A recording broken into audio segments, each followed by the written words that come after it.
my name is Addie, and today I am going to be doing a reading vlog of The Beast, The Brick, the scariest book on my TBR, House of Sky and Breath by Sarah J. Maas, and I'm so scared. This vlog is gonna be a little chaotic because I wanted to start this because I'm leaving on a road trip tomorrow. So most of this vlog is going to be in the car, in a hotel room, but I wanted to start it here. This is going to be a full spoiler vlog because it's the second book in a series, so I feel like if I did it spoiler free, I wouldn't be able to really say anything about it or talk to you guys about it. Most of the reading vlogs I plan on doing in the future are going to be spoiler free, but just for a book like this, I think I'm gonna do some spoilers. I am so scared of this. The way, okay, last night, literally, I wanted to start this last night, and then I was like, I don't remember a thing from Crescent City, not a single thing. So, I watched a 2-hour long recap from midnight to like 2:30 in the morning of the Crescent City. So now it was a lot of information all at once, but I feel like now I am fully ready to jump into this. It was kind of, I can't, like, the way I didn't even remember, like, the only thing I remembered was like her name was Bryce, which makes me really question my comprehension skills, but that's okay.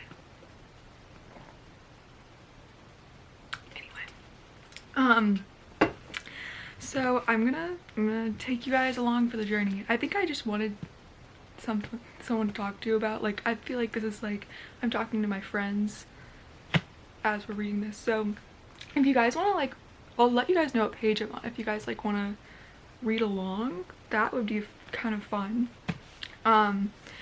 So I'm gonna start doing that. Oh my god, also the pen. Ask me about my cat. You should ask me about my cat. She's adorable. So yeah, that's the plan for the vlog. And it's gonna be a long one because it's a long book. So let's just jump right into it. Alrighty, I finished the prologue, which prologues are always so hard for me. In Six of Crows, like the Joist, whatever his name is, I didn't comprehend a thing. So this was like a new character, but like I'm sure it has something to do with something in the future. But I wrote down a few of my notes. Like, it's completely new characters from last time. Like, this one it followed Sophie, who I guess was a Thunderbird. Like, she's a veneer, but she passes as a human, and she went to this camp. It kind of gave me Throne of Glass vibes, like in this camp to get her brother because she's working with the rebels. And then there was like, she was trying to get away, like escape from the camp, but the girl died. It's called The Hind. It's some evil lady. I don't know what she is. Wait, let's see if I wrote it down. No, I like how she's a deer shifter. I don't know. But she had some intel. I'm sure this intel that Sophie had is gonna come up and it's gonna be important, but she killed her. So we don't know what that intel is. So I'm very curious. But now I'm at part 1, the chasm. I'm a little intimidated, but at least now I get to go to Bryce, where like a little bit of the memories are gonna come back. These chapters are so long. I hate long chapters. I think I'll come back to this later and give you guys an update.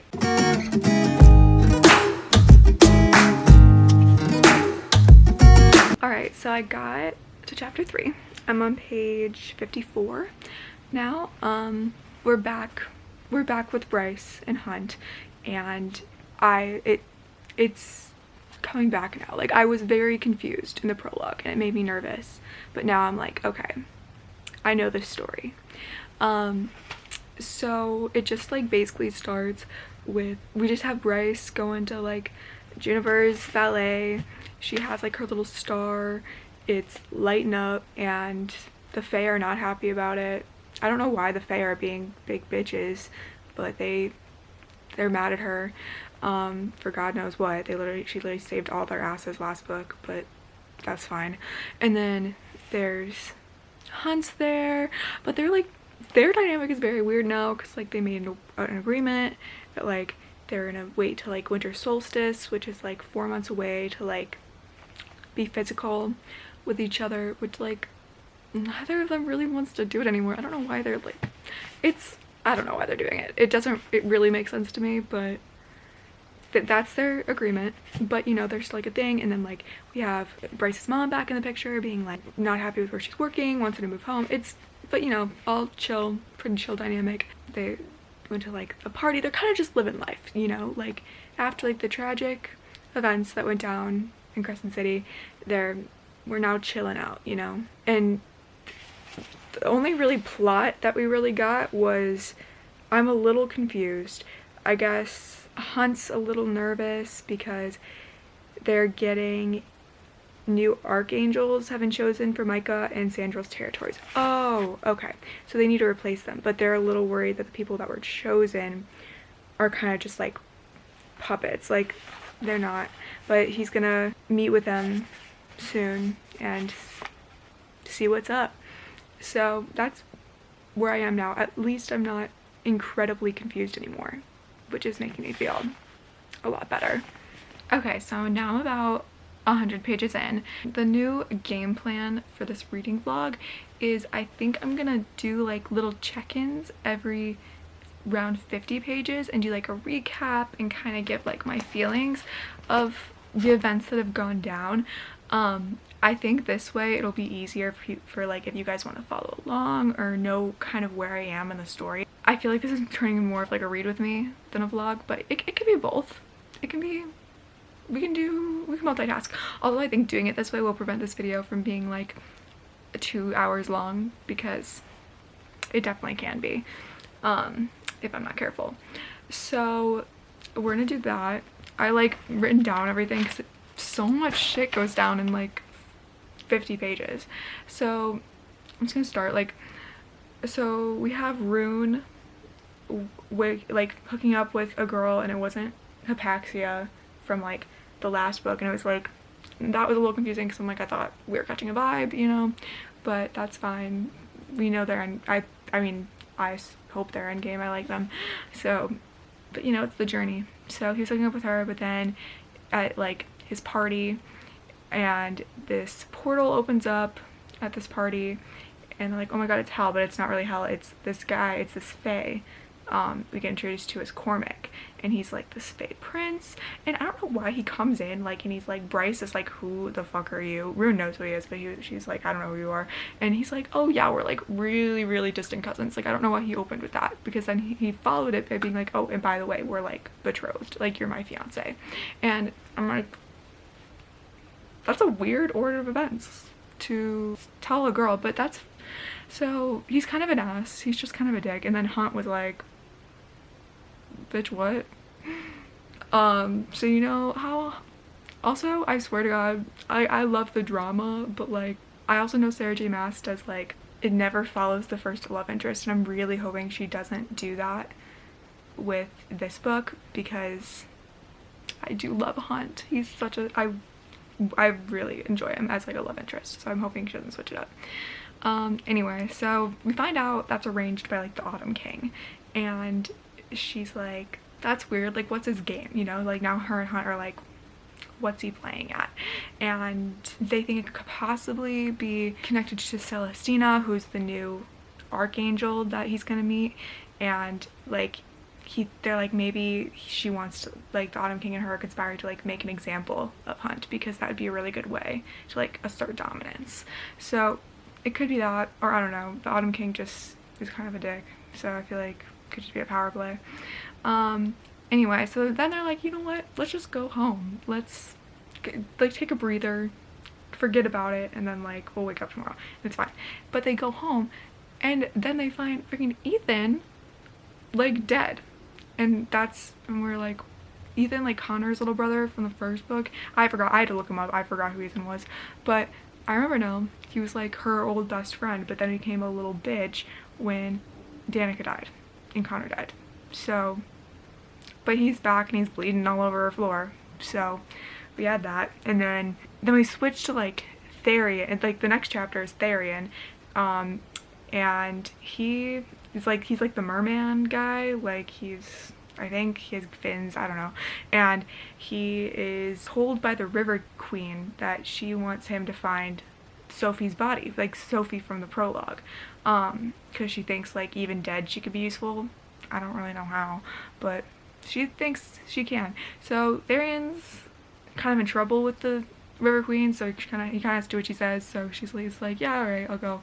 And he finds the shackles for Sophie, but then he doesn't find Sophie in the shackles, like dead in the water. So that leads him to believe Sophie might be alive. She died. I thought she was dead. I really did in the prologue, but I guess maybe she's not. So then we move back to Bryce and Hunt and Ethan's situation, and I guess he's not really dead. He's just kind of bleeding around the floor, and he reveals that it was Sabine's, Danica's mom, like kind of roughed him up because he publicly defended Bryce, which Sabine like hates Bryce, so she was not happy about that. But I guess like in the last book, Prime like said Bryce was like one of the wolves, so Ethan thought it was like not right that Sabine was like publicly bashing her. So yeah, so he got punished for that one. And then he reveals that, and then we go to Rune again, and Hypaxia is that, we find out Hypaxia, Rune's fiance, is the Hind's sister, who Cormac and the Autumn King tell him that. I think Cormac tells him that. But they're all having a convo, and that's what we find out. And like, the Hind's the one that like killed Sophie. So that's an interesting revelation. And I don't really know what that means. Like, I don't know if it has to do with anything, but I did find it interesting.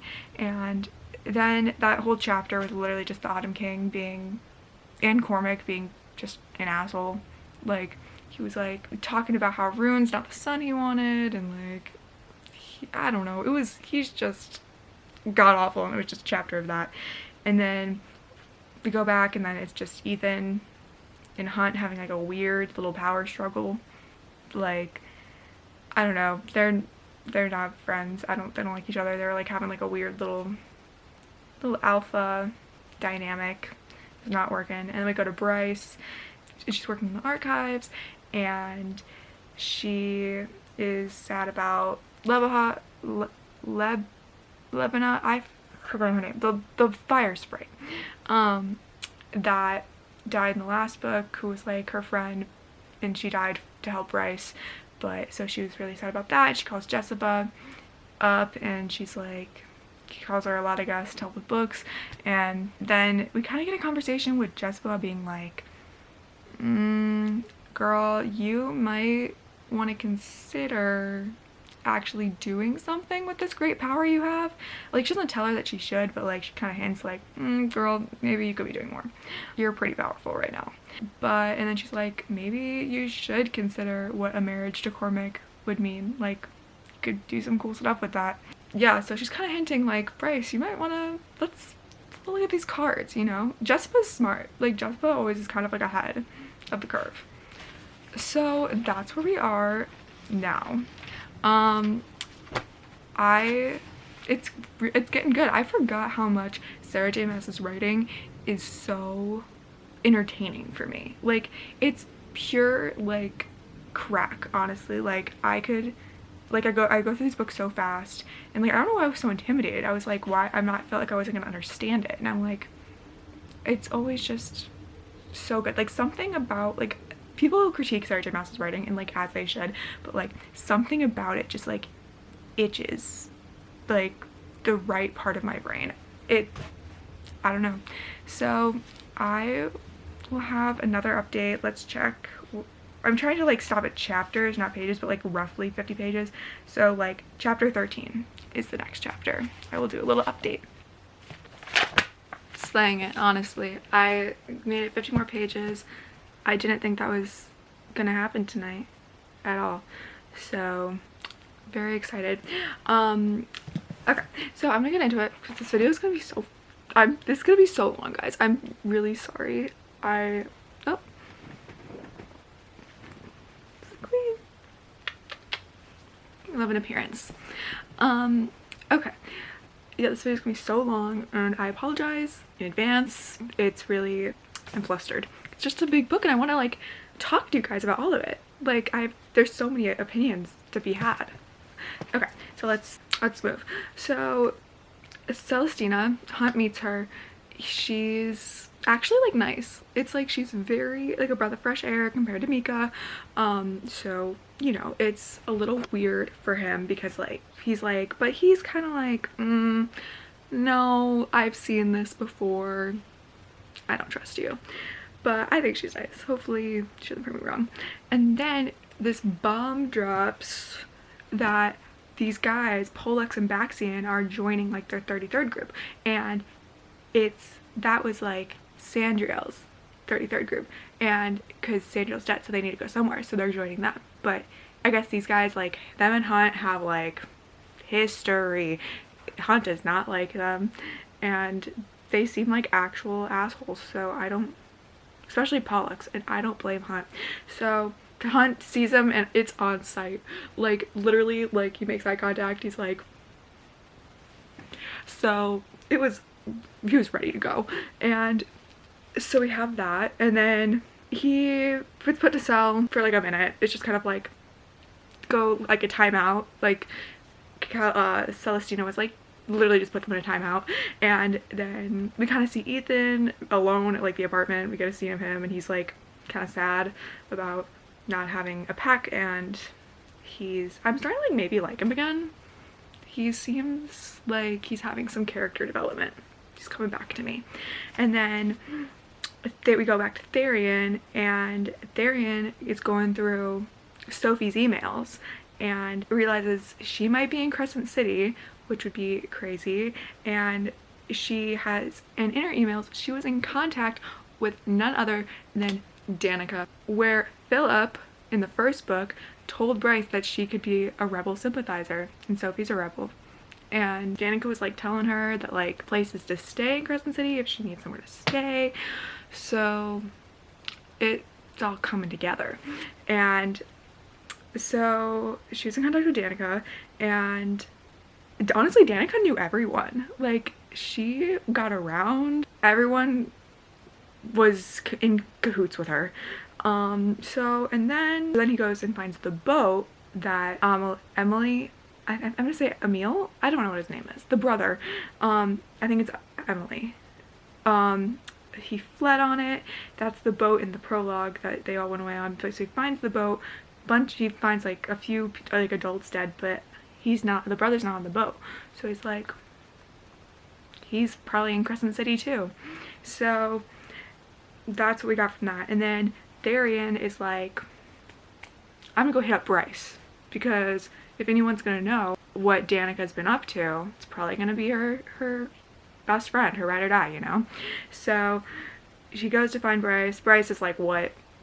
Like, even in the first book, she started spiraling all the time because like Danica was always doing stuff like behind Bryce's back. Like she didn't tell her like very secret plans.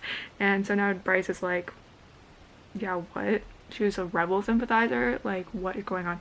And then, but now Bryce has it in her that she really wants to find the brother because she feels bad that he's 13 years old and alone in the city.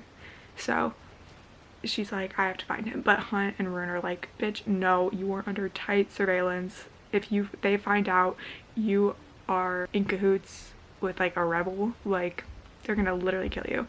And she's like, no, I have to know. I have to help him, and I need to know more about Danica. But I don't see this going well for her. So that's where we are now. It's building, you know? Like, I wish we had a few more scenes of like them, of like just like them vibing, but no, we're getting thrown right back into it. So yeah, that's where we are now, and I will update you. I'm probably gonna read another 50 tonight, but I'll give you an update in the car tomorrow, or when I wake up tomorrow, and then another one in the car. Okay, I'm running very late, but that's what I'm gonna do. this recap. It's morning now. I'm gonna do this recap before, like, while I do my makeup. So basically these chapters, like, Ember finds out about the engagement. She freaks out. It's literally just Ember freaking out and then Hunt being like, calm down, it's fine. And then Hunt, and then we get to see where Hunt's like, yeah, things are kind of freaking weird between us. And she's like, yeah, we'll talk about it. And then he was like, okay. So, and he's like, I'll go through with the thing to, like, go look for a meal, but I feel like we should, like, talk about it first. And he's like, yeah, that's fair. So then Bryce talks to Fury and reveals that Danica was a bloodhound, so she could, like, know, like, exactly, like, what lineage you're from. But, like, that's literally the only thing we got out of that conversation. Literally nothing else. And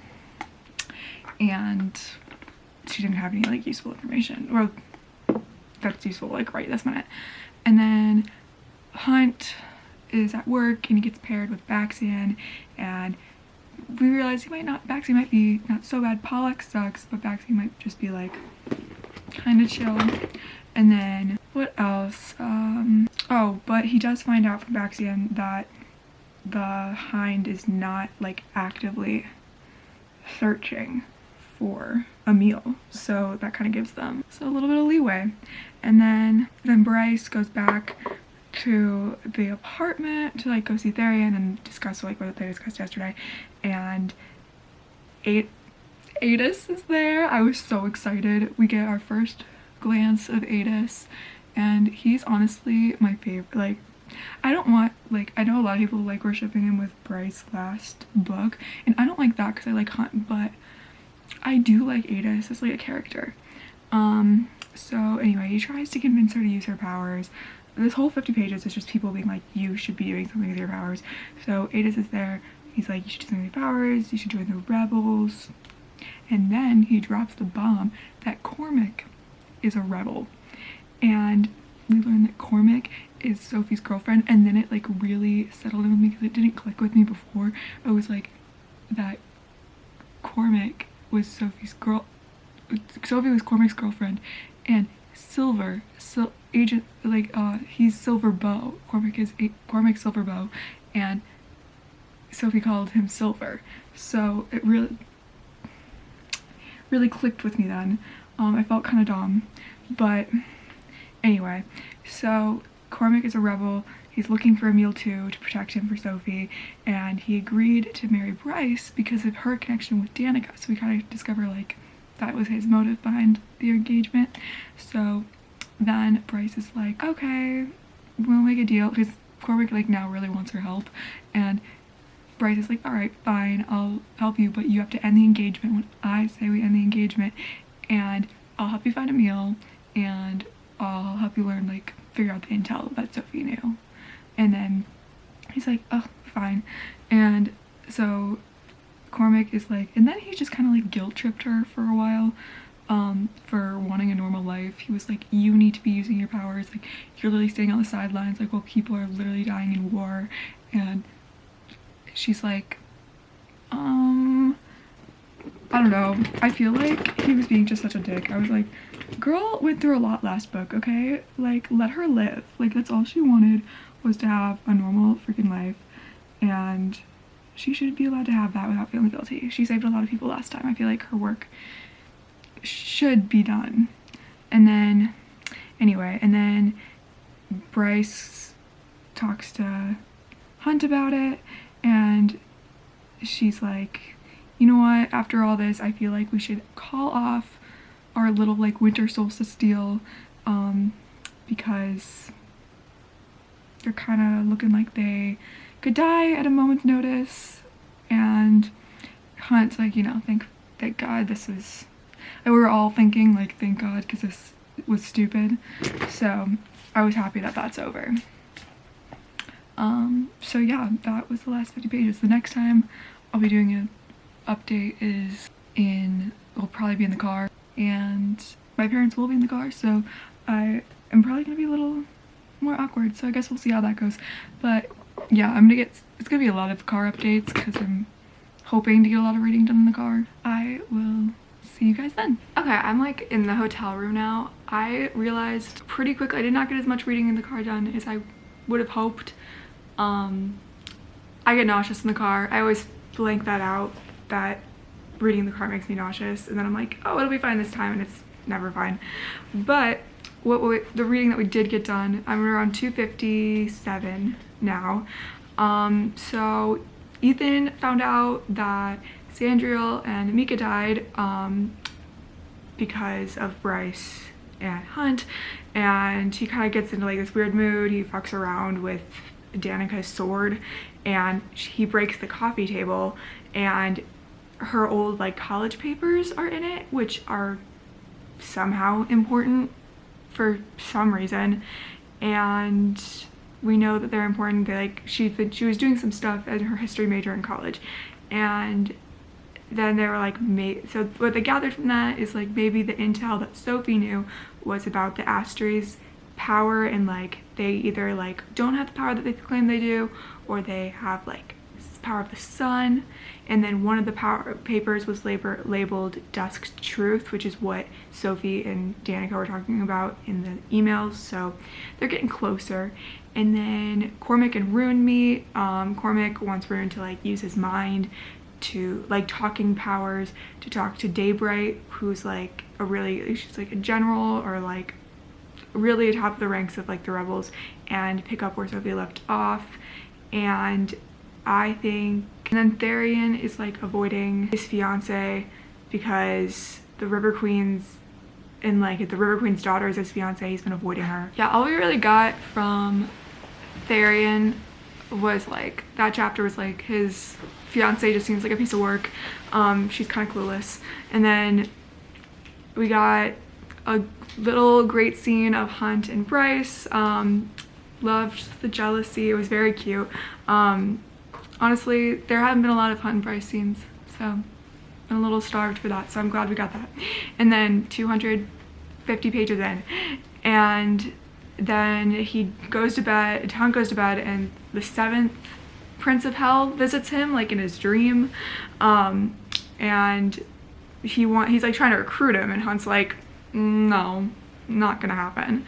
And then Rune gets in contact with Daybright through like his mind and the crystal that, who gave him the crystal? Cormac gave him the crystal, and he kind of they're like kind of vibing. Like nothing literally happened from that conversation, but they were vibing, and that leads me to believe that the Daybright agent is Hypaxia, because okay, she has like really close contact with like, the reason she's so ranked high in the rebels is that she has a lot of close contact with the Astri. And who is Hypaxia's sister? The Hind. So I feel like I might have cracked that one, but then again, I could be wrong. I just really like Rune and Hypaxia, and I want that to be like the same vibe. So, and then like all we had was a scene of Hunt was back, got called to a meeting, and I guess Pollux was getting up to some trouble, and as always, but like he got in a fight with like she got in a fight about it, and like it was public, and that was the only reason they were upset. So nothing really happened there, but all we got confirmed once again is that Pollux is an ass, but that's nothing new.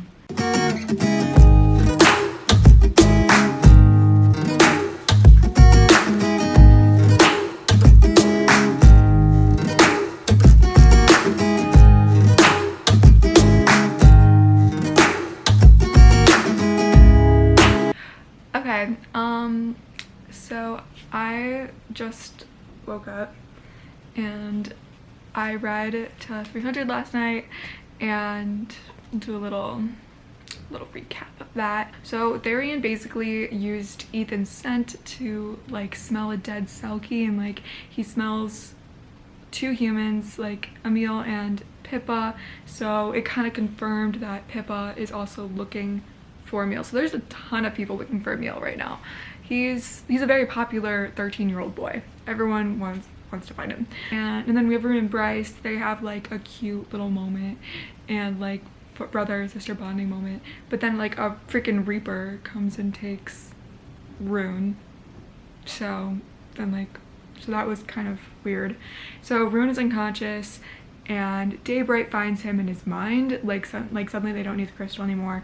So she's like, wake up, bitch, I can feel that you're in trouble. And he's like, I can't. So we have that. And then, so it also says like he recognizes her voice from somewhere. So that also leads me to believe that Daybright is Apaxia. So, and then the Reapers were basically like, we have a message for you, Bryce, that the Prince of Pit is ready to strike, but he wants to face her and Emil because like they're the two most powerful or something, like when they're at their prime. Like he wants like a real opponent. So she's like, that's weird, but okay. And she uses the Star Sword to get away, and it kills a Reaper, which like they're dead, so you're not supposed to be able to kill them. But so that was a fun little revelation that she's like super duper powerful. And then Therian is starting to get fed up with the River Queen, and he's like, maybe I should be working with them, but like he's still like working with the River Queen. And then the Autumn King is pitting Rune against Bryce, like he's trying to at least, because he's like, I don't know why he's doing it, but he's trying to pit them against each other. And it kind of gets in Rune's head. Like Rune's like always like, like he's looking at Bryce and he's like, that kind of looks like something our father, like that's like they have the same like mannerisms, but like of course they do, like that's literally her dad. Like I don't know why this is a revelation to him. Anyway, so we find out that Cormac can teleport, so that's a fun thing. And then Bryce is like, oh my god, I want to learn. So hopefully she does learn, because that would be sick as hell. And then Bryce and Hunt want to go to the Bone Quarter to question the Underking about like the Reapers and like all that. And then we get a weird call with Jespa where she's like telling Bryce that Danica was always in the gallery looking for some book, and Bryce wants to confirm that. I don't know why. It was very cryptic. And then it was literally just a chapter of, after that was a chapter of looking at security footage to find the Reaper that attacked Rune, and Rune being like weirdly cagey, and Bryce like dips when Danica shows up on the footage. She's like, I'm going to the gym. And then Hunt followed. And then there was like a weird Ethan comment, like because they were watching like a Sunball game, and Ethan was like, Connor would have chosen the Sunball game over like following Bryce. And then Rune was like, what would you pick? And he was like, Bryce. So he ain't subtle. Like, Ethan, come on. So anyway, that's where we are at 300. I think I'm gonna try and read another 30 pages. Not 30, 50 pages, and I will update you guys then. Okay, it's a little later now. I got dressed. It's a big accomplishment for me today. So I read from 300 to 350. It's a little later now. So basically, her, Bryce, Fury, Juniper, and Hunt went down to the meat market. They ruled it out that Emil and Sophie are not there, but they went to go check it out. And then there was a cute little gym scene with Bryce and Hunt. We finally had a little bit more, you know, sexy time, which was great. Loved that for them. But during it was so good, guys. This was a good scene. Bryce tells Hunt that she loves him, and it was actually so adorable. And they agree like that their label for each other is like mates, which is like a forever thing. It's like a big deal for Faye, but Akawar, like in Akatar and Darn Glass, like the mate thing is like like it's like in their blood. I don't know, it's like a soul connection, but like they don't, I don't know, but like in this it seems more just like a little bit step above marriage. I don't know, but they are mates, which is a really big deal in the Sarah J Maas universe, so I was really excited about that. Anyway, that was chapter 27. I love chapter 27, so that was a good one. And Rune, we get Rune talks to Daybright again. What he finds out is that they're staging a strike to intercept like some Astery suits that they made that like well, these suits are like super powerful. Like the human like rebels, like all they really have is their suits. Like that's the only advantage they have. But now like that the Astri have like their suits, like it's kind of game over. So they're trying to intercept that. And then Bryce and Hunt go to the Bone Quarter to see the Underking, and they run into Baxian on the way there, which is like really weird. Like he's like on the docks like following them. So Baxian, he's either gonna be like in their group at some point and like be like have like a little redemption arc, or he's gonna be an actual evil piece of shit, and it's not gonna be an in-between, and I'm not sure which one it's gonna be. So they meet with the Underking. He says that he did not send the Reapers to attack them, so it must have been the Prince of Pitt, which is like even scarier. And he swears that Emil and Sophie are not in the Bone Quarter, but then he starts like dropping these bombs on them, like these just like info dumps, being like, when the dead are completely forgotten by like their ancestors and stuff, they are fed to the gate to like supply power. Like it's called like the first light. And he also likes to like eat some of the soul, like to give himself power. So they were like Bryce is like, why are you telling us any of this? Like seems like a really big secret. Like people would freak out if they knew this.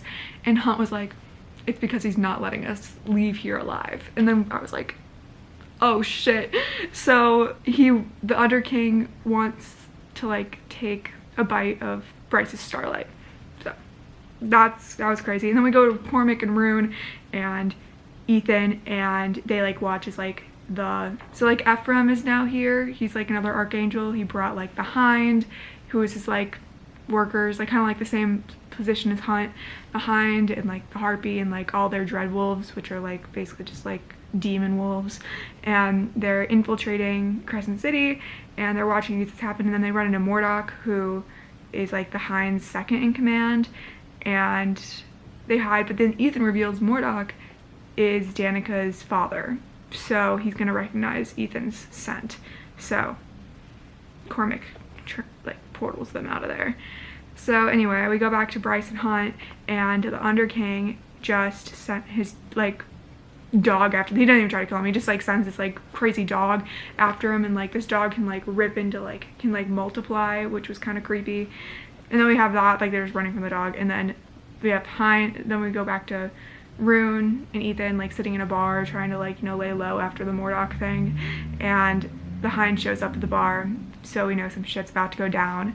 So then we go back. It was like a lot of back and forth in this 50 pages, and then we go back to Bryce and Hunt, and she's faced with the Reapers, and then Hunt comes and like saves her, but like they mix their like his lightning with her star sword, like he uses it as like a conductor, which like creates like this huge like crazy powerful thing. So I guess like maybe they are mates, like maybe their powers like go hand in hand. So that was that 50 pages. A lot happened. The Bone Quarter stuff was actually stressing me out so much. I'm like, are they about to actually die right now? But like there's like 400 pages left in the book. So they couldn't die, but like I was nervous for them. I'll update you guys in another 50.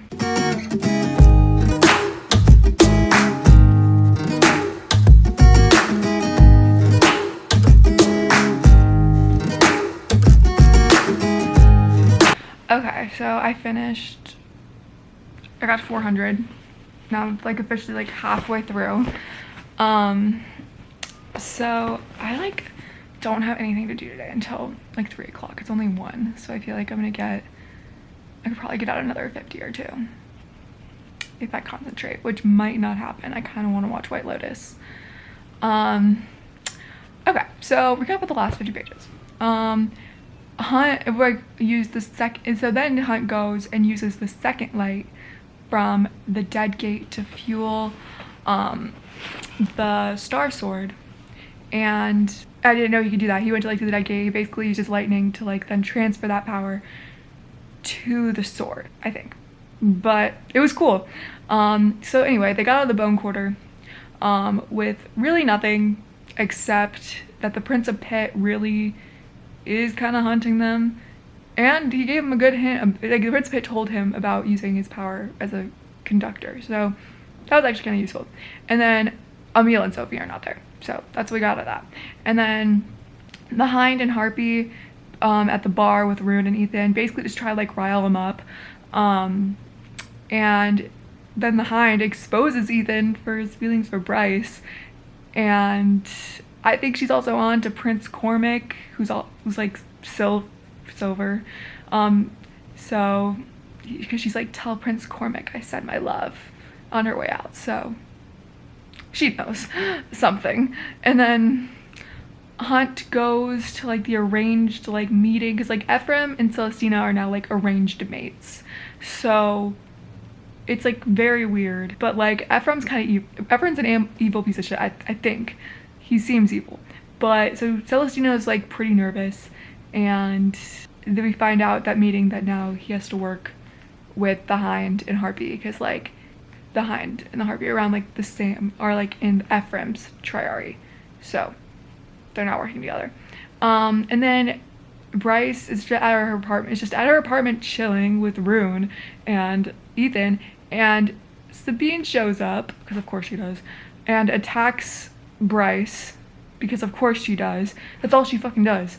She just shows up, yells, and then just like attacks. So she basically just yelled at her that she's not a real wolf, and that Ethan is still hers to command.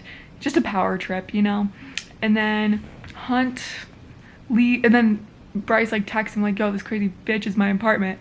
And so Hunt leaves to help, but Celestina is like weirdly upset about it. She's like, it was weird. She's like, how dare you? Which like, I guess like he said he'd be there, but like for this meeting, but like his mate's being attacked. What's he supposed to do? And then Bryce gets Sabine out by riling her up, saying that like, you know, you're in charge now, but like if I technically outrank you, so I could get Ethan to be the leader of the wolves if I really wanted to. So watch yourself. So we had that, and then Rune has like a cute little bonding moment with Daybright after that. So I like that. I think they're gonna be cute if it's Paxia. And then Ethan, we get a scene of Ethan just like sulking because he loved Bryce, but he met her after Connor met her. So like Connor already kind of called dibs. Anyway, so we kind of sulked about that for a while. And now he's meeting with Tharian and to see if Connor has been fed, because now Ethan's stressed out because after finding out what Bryce knew from the Underking, he's like, oh my god, is Connor like soul not even there anymore? Like that's stressful. So he's like, I really want to find out. But Tharian's like, fuck no. I'm not taking you to the Bone Quarter. And then it's stupid. But they compromise and they're going to like the Mystics together now. Because like Tharian has some business he needs to sort out too. So, and then we have Celestina. I don't know if Ephraim is like just making her into like a bitch. But like she was so annoying about Hunt leaving that meeting. Because she's sending him away now for like 2 weeks. And like Bryce kind of needs him right now. So I don't know why he doesn't just quit. Like he doesn't need this. He's not a slave anymore. But I don't know, she's like being weirdly territorial. Like I don't know if she's got like the crushies, or she's just like, or she's not as chill as she said she was, or Ephraim's like getting in her head, but she's being annoying. So yeah, that's caught up to page 401. I'm gonna see if I can read another 50, but I might watch White Lotus. Not sure. Hi guys, it's way later now. I got to page 446. So basically in the last 50 pages, Bryce, Tharian, and Ethan went to the Mystics, which I found out are like all-knowing creatures. And Bryce is upset because the Mystics are basically like just slaves that like are exploited for their power to like be able to like contact anyone, I think is what they like, find out pretty much anything. I don't know. But yeah, they are there to like, Ethan really wanted to go to them to find Connor and see what's up with him, and the Mystics start swimming towards like hell, and he's like, oh shit, is he in hell? And I was like, but Connor isn't actually there, but the mystic asks the prince of the ravine, which is like, I think he's a prince of hell, but he's a prince of the ravine. I don't know, but he's kind of a piece of shit. But he really wants to see Bryce. He wants to see her Starlight. So he makes the mystic show him, and then show him Bryce, and then Connor's still in the bone quarter. We learned that. The prince tried to eat the mystics, but it was honestly just like such a big mess, because Bryce like and Ethan try and get him out, but then the mystics like go out of their little haze and they're like, oh my god, put me back in the haze. So like I guess they're not like completely unhappy being slaves, but I don't know, it was honestly such a clusterfuck. So it was interesting. And then afterwards, Bryce bitches out Tharian for like bringing them there and like just kind of working in his own agenda. And then while they're bitching, Murdoch shows up. He just kind of does like the I'm mean and powerful thing, and then like tries to get information out of them. He doesn't really get anything, and then they leave. And then, you know, Tharian and Bryce kiss and make up because she's like, it's easier to have him as a friend than an enemy, so you know. And then we get Hunt and Baxian bonding. Like they're kind of besties. Like I could see them being like besties. He honestly just seems lonely. He seems like a sad little lonely boy, but that's okay. I'm starting to like him. It's growing on me. And then we get modern solutions to modern problems, because Hunt is like stuck at the barracks. I don't know. It's basically like their big townhouse for 2 weeks as punishment, so he can't see Bryce. But in this world, they have phones, so they can still get it on. So, you know, that was never happening in Aqua War. Since like in Minor or like Akatar, like if Farah was not with her mans, they just had a deal, honestly. So that was fun. I really liked that. And then Tharian continued questions, like he's more kind of like, oh, should I really be obeying this girl? Like I don't really trust it. So yeah, honestly, he should just hurry up and realize that she kind of sucks. And then Declan shows Bryce the footage of Danica in the gallery, which was big because like it shows Bryce leaving the room, and the second Bryce left the room, Danica was like snooping around all the books and pretending like she wasn't doing anything. But she found out that the book she really wanted, it was called Wolves Through Time, Lineage of the Shifters, when Bryce left the room. So they're now like, what was up with that book? And the book was Danica's family tree all the way back like to the Northern Rift opened. And now Bryce is like, let's talk to the Prime. He would like the wolves, like hell no, what is it about? And then he tells us that the lineage was lost because they were shackled by Astery.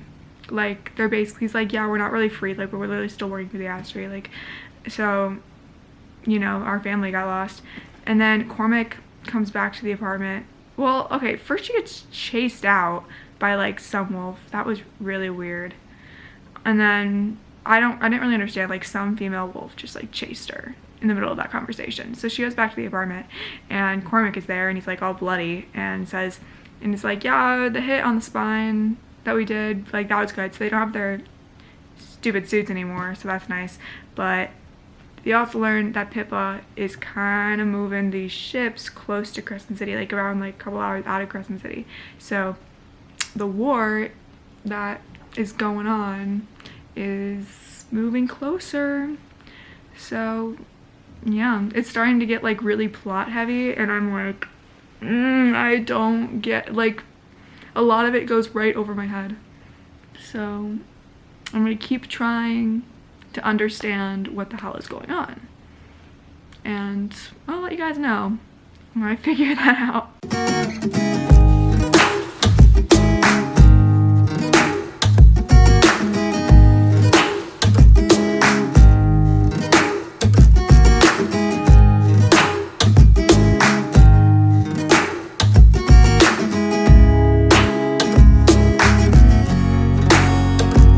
Okay, so I'm on a page, I'm at like around page 500 right now. It's getting kind of real. So basically, June called Bryce on her way to a meeting with Celestina, on like her way to see Celestina, and she bitched Bryce out because I guess Bryce called her ballet studio and was like, oh my god, June needs to be your principal dancer. But June was like, no, I wanted to get that on my own merit. But you know what? I think June should just take the freaking win, you know? Like, and then Bryce was like, good to Celestina because she was like, you should release Bryce from his little thing because I need him. She wants him so they can convince the command to give Spestus free reign to unleash the weapons to the Balbaro. So yeah, and then Celestina's like, yeah, just take him. Like, Bryce is like, I'll just take him for the night. She's like, no, just go. So she's back on my good side. She's slaying like once again. I like her. And then Ethan goes to like the Mystics, the one girl mystic, and finds out that she's a wolf and she's an alpha wolf, and he's like, oh my god, it's a wolf. And she's like, he tries to take her and she's like, no. But he takes the fire sprites instead that are enslaved, and his plan was to, like, if I take the fire sprites, if he's mad enough, he'll go to the Prime about it, and then he'll have to tell the Prime about the wolf. So he's played a long game, you know. And then the group meets with Pippa. Hunt is like to like look at the suits, and then Hunt is like, no, these suits are like super dangerous, no one should have them. And then Pippa kills like randomly this like innocent group of Veneer that were like working for her, but she kills them like purely based on the fact that they're Veneer. So yeah, they kind of pissed. So then they literally destroy everything. They destroy it all her ships and stuff. And then Pippa actually shoots Cormac for it. So it got pretty chaotic there for a minute. And then Bryce is like, I'm done with the rebels. That was awful. Like, she just killed a bunch of innocent people. But then the Hind shows up and it's like, there's a big battle in the water, but now the Hind knows that Hunt is working with the rebels. So that got a little, that's a little iffy. But there's this huge battle in the water. And then Hunt's power actually like goes insane. Like, his lightning is like in his eyes or something. Like, he can't like calm down. And it's because we find out that him and Bryce are actually mates, like biologically mates. So love that. I'm so excited. So that means Hunt is going to remain the love interest. Very excited because I love Hunt. Yeah, his lightning's going crazy because like Bryce is in danger. So like, kind of going nuts there. So now he's like dangerous in like a fae sort of way instead of just an angel way. And then they're saved by like Commander Sendez, who works for the Ocean Queen, and she slays. I love Miss Ocean Queen and Commander Sendez. They were so nice. But yeah, she takes them to this like tropical biodome, like paradise kind of area. So yeah, they're in a kind of deep shit, but at least they're comfy now. So that was good. Okay, I'm at 550 now. So basically, these 50 pages were good. So Bryce takes Hunt to like this garden in the tropical thing because, you know, to calm him down from like his lightning stuff won't go away. But basically we get like a Court of Thorns and Roses chapter 55 situation. So that was a really good chapter. I liked that. If you know, you know. But after they're done, you know, chapter 55ing, they're literally transported into like this airlock like room. And it's because Bryce literally teleported them during, like, that's how she learned to teleport, like by having sex. Honestly, good for her. And then we get Ethan and Flynn are now harboring these 4 fire sprites, so illegally. So we have that. And then Hunt and Bryce talk about like combining their powers, which is pretty cool. And Cormac said Sophie's name in his sleep, and Sendez is like, oh my god, I know that girl. We found her. She's very dead. So yes, though they have her body, but then we see her body, and she like carved a bunch of these numbers and letters in her arms before she died. So now they're like, what the hell does that mean? So then now they don't know. They're trying to find that out. And Tharian and Sendez have like a cute little bonding moment. I kind of ship them. hope that we get more Commander Sendas in the next, either further in this book or the next book. But yeah, she's like basically like, yeah, you should come join us. We're way chiller over here. You won't have to like lie and scheme like you do for the River Queen. Like you can, she kind of sucks. And he's inclined to agree. So, but you know, he's basically her slave. So yeah. But then anyway, Baxian shows up back at the apartment and is like, yeah, I'm a rebel sympathizer, just so y'all know. And he's like, and I knew I liked Baxian. I knew I did. But then they were like, no, get out. Like, we could tell anyone this. And they're like, he's like, well, I know you guys are, and a rebel sympathizer too. And they're like just playing dumb. They're like, whatever do you mean?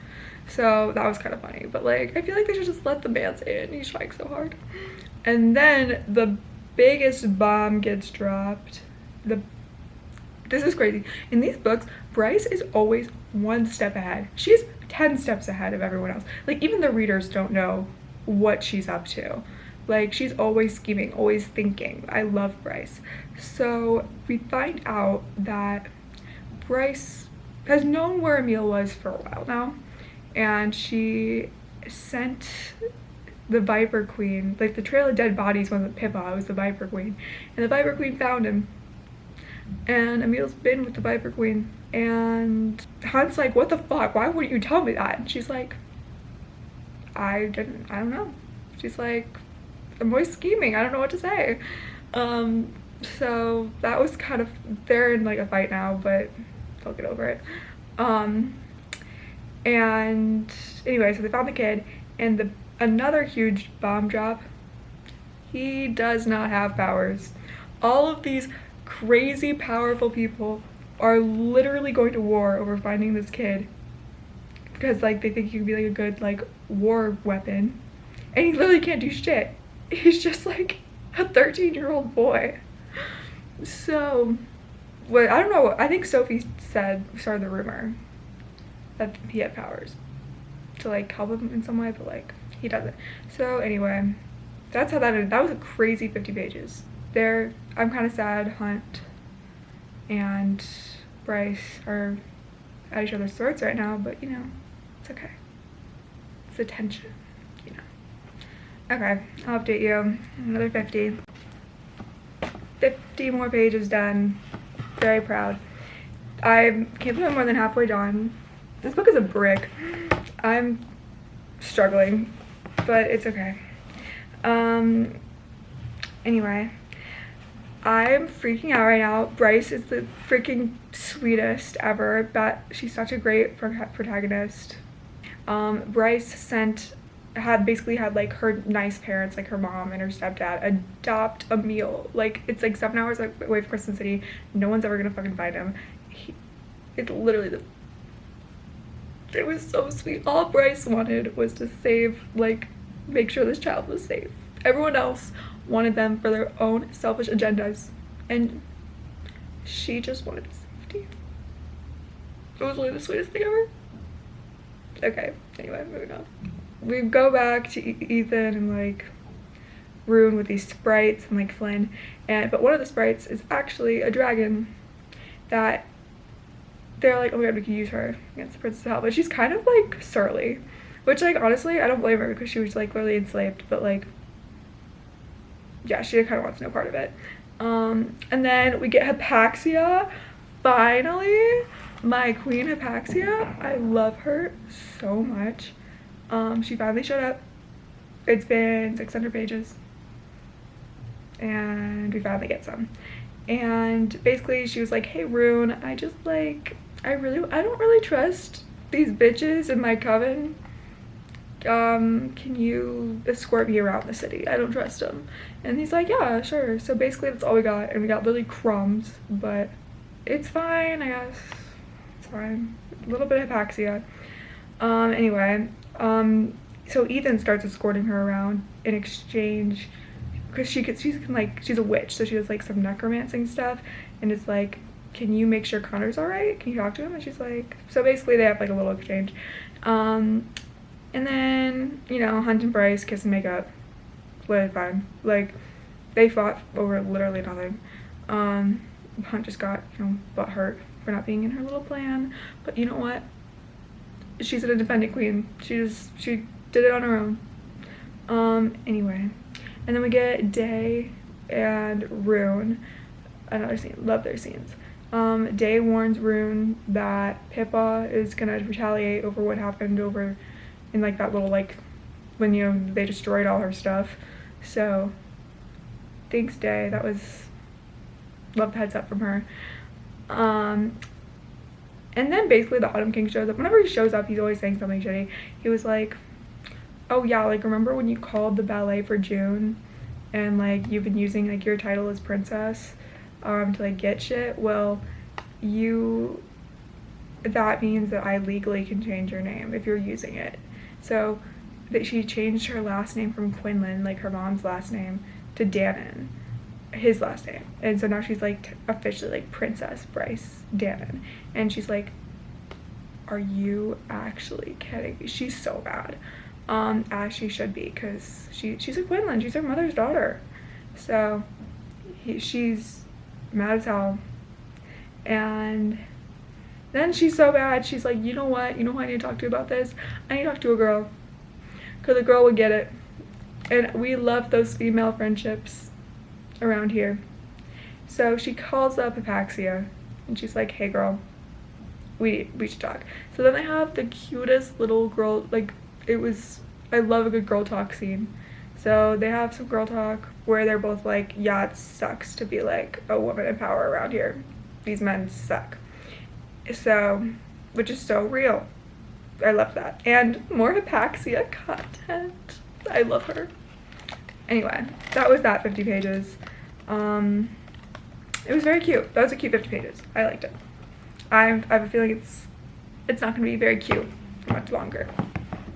Okay, so I'm home now, and what page am I on? I'm like, lost it. I'm on page 650 though. That's where I got, and I am going to finish this book tonight. It's the last freaking thing I do. So, where was I? Okay, so we had the Prince of Pitt. He sent demons to attack Bryce, and Ethan, but it attacks Ethan, and Hypaxia is able to transfer her power to Bryce, and Bryce teleports. So that's kind of sad. And then we had like a Therian and Hypaxia moment, and I'm like, are they about to get together? Is that like a thing that's gonna happen? I want to be mad about it. Day and Rune decide to meet at like the masked ball. So I have a feeling something's gonna go down then, but I don't know. And then Bryce announces at the ball, oh, this was so funny. She announced at the ball that her and Hunt are together, and she's actually not engaged to Cormac, and he's her mate, and that was such a power move. I respected it. I really did. Cormac was a little butthurt about the whole thing. So, you know how it is. And then Celestia has the Astery on like a Zoom call or something at her party. It was very strange. And Rune like didn't up meeting Day, and Hypaxia met her sister Lahaina. I guess they never met before. Am I dumb? I thought they met, and then Hypaxia and Celestina are together. That was the big plot twist, which I was like, damn, this all makes sense now. So I guess we're not getting Hypaxia and Rune. The way I hardcore shipped them for the first half of this video, and they were both fully into other people. That's okay. It's okay to be wrong sometimes. And then Therian's like trying to make his fiance happy by having her dance with a guard and like be like, here, you can like live or whatever, and then he like goes and like hooks up with a woman by the bar. So anyway, that's where we are. I'll update you in another 50 pages. Okay, I read 50 more pages.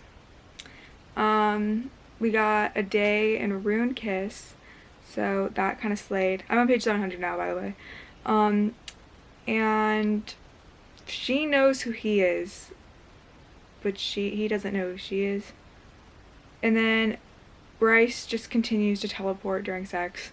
That's like every single time her and Hunt are doing it. She just teleports them. So, you know, it's good. I don't know.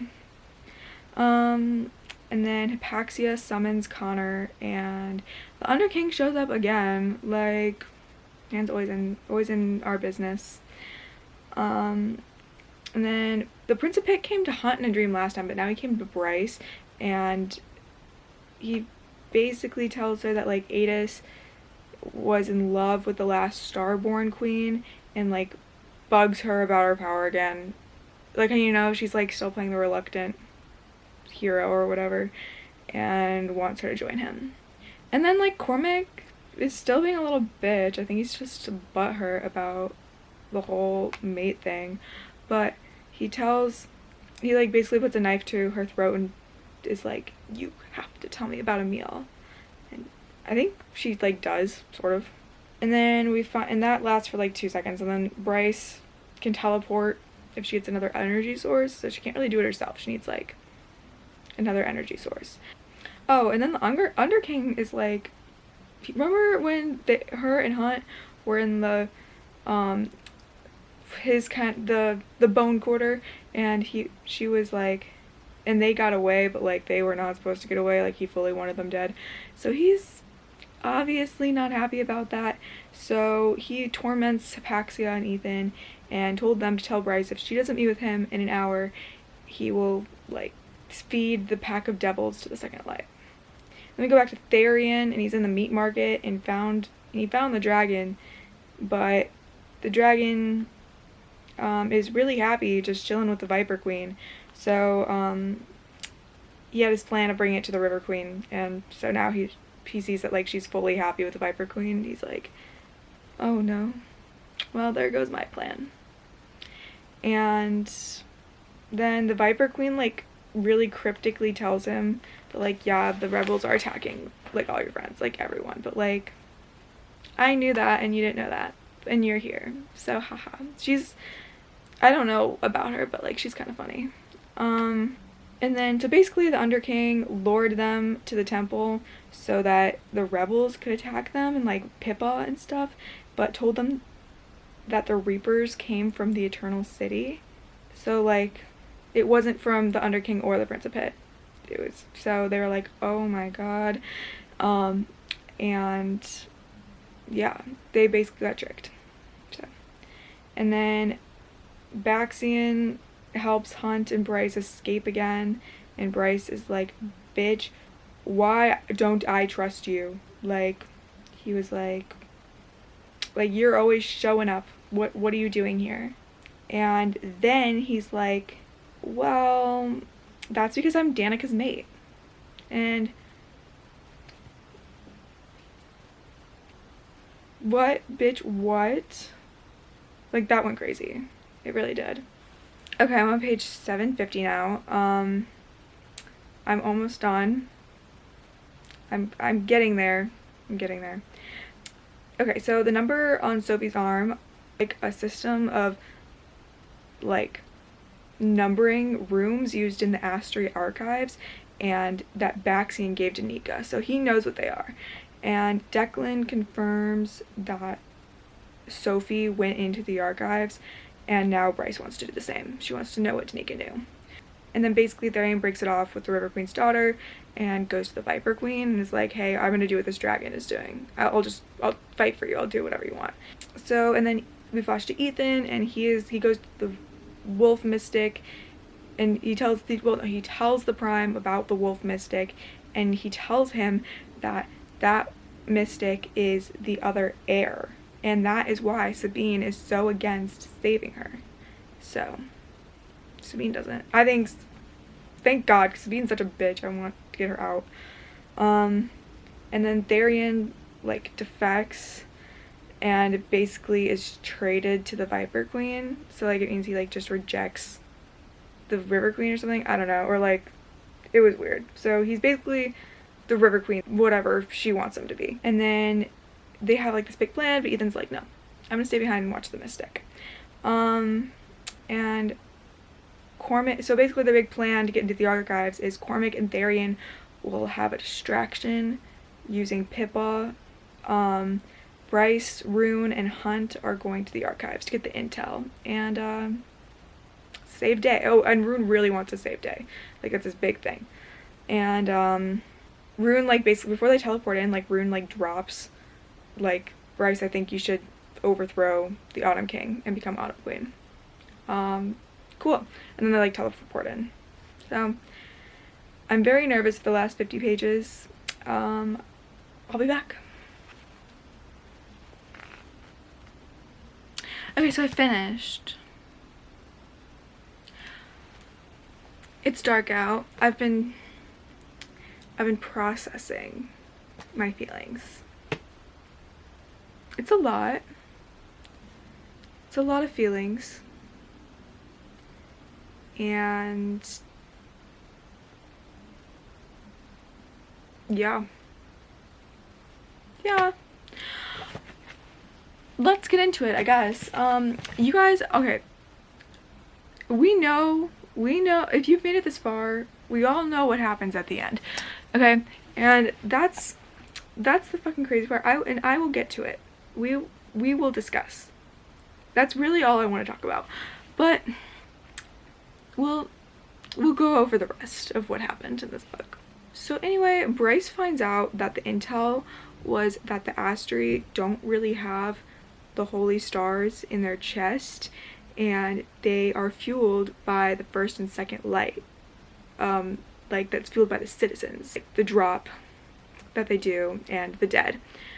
Okay, and then Pippa shoots Cormac, and then Tharian realizes that Cormac is, like, sacrificing himself. So Cormac died, and I kind of expected someone to die. And am I sad that Cormac died? Yes. But am I sad that he was the one that Miss Sarah J. Maas decided to sacrifice? No. So I was sad, but not that sad. And then Bryce discovers that the Astri have, like, conquered other planets. Like, that's what they do. And, like, once, like, and the one they're on right now is, like, basically a zoo of, like, stolen species from other planets. So it's Zootopia. It's literally a Zootopia fanfic. Like, it's so funny because, like, she literally said it was. Like, like, she got inspired. So I was like, but this, like, really, like, brings it all together. Yeah, so basically they're just, like, kind of a zoo of a bunch of planets. And then we find out Hell is, like, the good guys, which, a fun plot twist. I love that for them. And then they're busted by Regulus. I don't know if I'm saying that right, but I'm gonna say Regulus. He's like, hey, Bryce, I need you to open the gates for me. So, like, well, he, like, blackmails them into doing it. So, yeah. And then we find out that, like, the shifters are a kind of fae. They're, like, a fae, which, like, kind of knew that from other books, if you catch what I'm hinting at. Anyway, we'll get to it. And then basically they said, like, yeah, we sent Mika to kill Danica. Like, you thought Mika was, like, the big bad wolf the last book. No, like, he's just, like, working for us. So, because she knew all this. So that was interesting. And then Bryce, like, teleports out, and the harpy has a gun to Hunt's head, and they're in the dungeons now. So that didn't work out well. And then, arguably one of the biggest plot twists is the Hind is Day.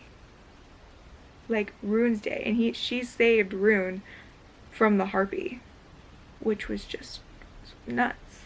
So I really liked that.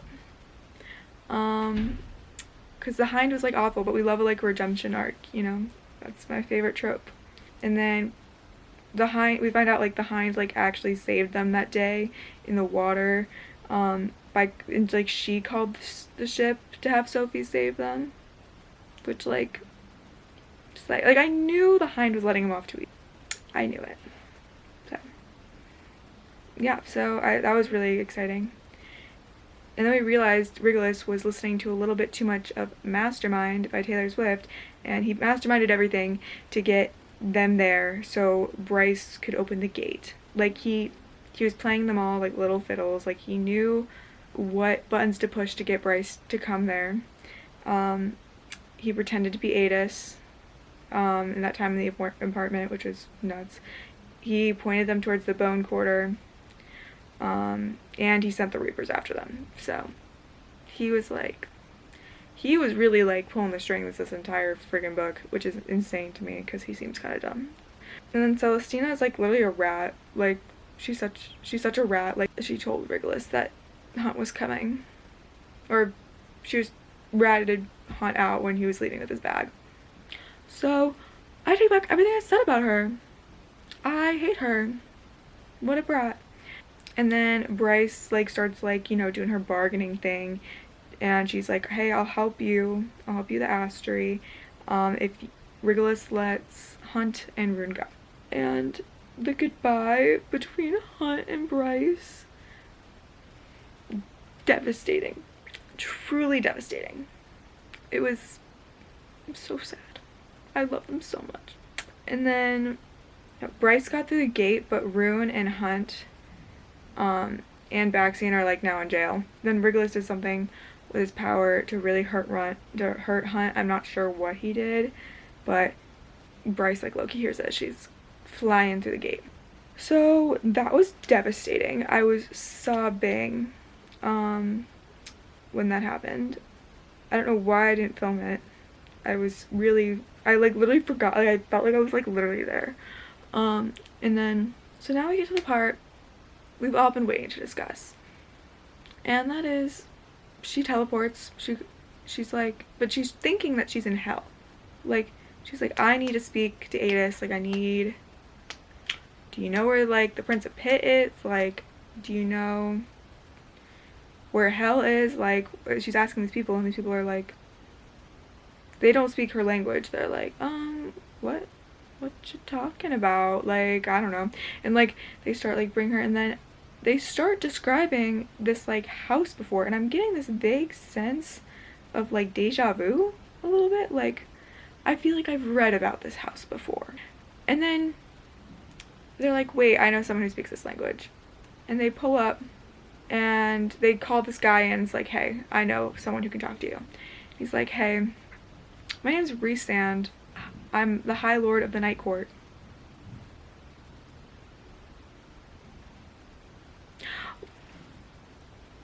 What?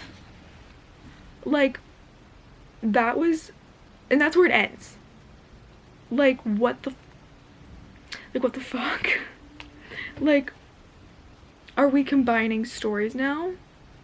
Like, I'm not mad about it. I'm just a little overwhelmed by it. Like, because The Loft is the one from A Court of Mist and Fury, which I've read that book like a million times. And that's why I was getting that sense of deja vu, and I was like,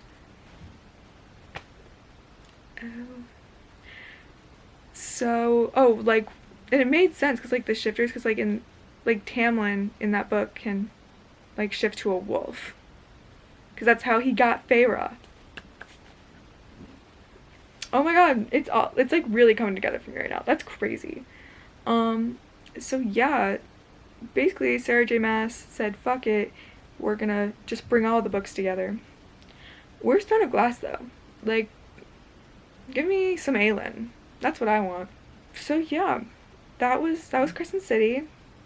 I hope you guys liked my really bad synopsis of it throughout the whole book, but I hope we had fun reading together, because I surely enjoyed it. So yeah, I don't really know what to say anymore, because I'm just so shocked at this, I guess. Yeah, I'm shocked. So I am giving this book 5 stars. It was a masterpiece. It was so good. I loved every second of it. I need book 3. That's literally the problem with this though, is like, it's why I didn't want to read it, because I know no book after this is gonna hit the way I want it to hit, and I literally don't want to read anything else except the third book. Especially the fact that it gave us no closure. It just added so many questions. Like, Hunt and Bryce are not together. Hunt is going through it. Bryce is like literally on another fucking planet. So yeah, that's my review. I'm speechless. But it was amazing. And I loved her very much. As I knew I would. But yeah. Anyway, I hope you guys enjoyed this video. It was very chaotic. I was kind of all over the place. Some details definitely got lost in translation. We got lost in translation.